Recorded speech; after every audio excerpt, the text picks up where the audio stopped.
It seems that so many people on the spiritual path are very concerned about their chakras. And that's cool. I'm glad that people are taking care of themselves.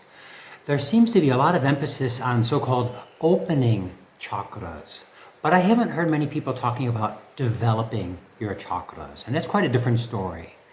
When we're talking about opening chakras, very often what people mean is, I went to a Reiki master, for example, and I studied level 1 and she opened my chakras for me.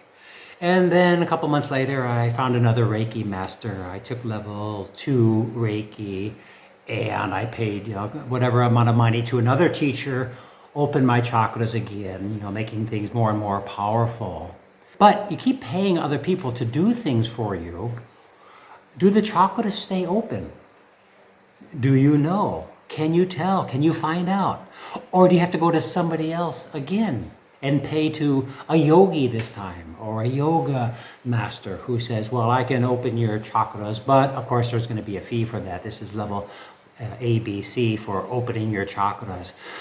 Let's get to the important point here about developing your chakras.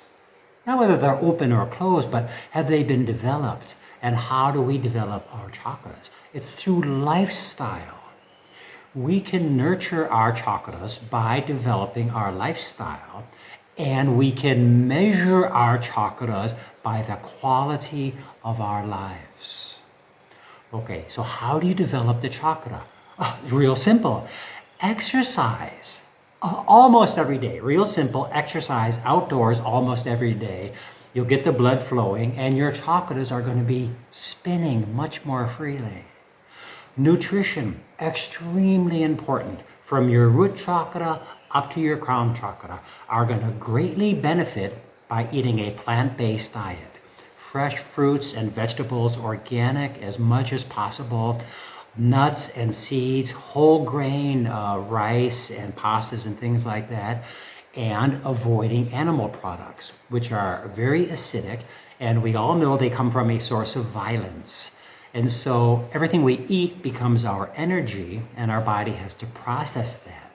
So instead of trying to detoxify all the violence from animal products, we actually just eat very tonic foods, very healthy, beautiful, loving, kind foods.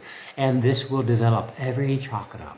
And we can measure that whether you want to look down at your bowel movements or at your digestion or at your complexion or at the glow in your eyes.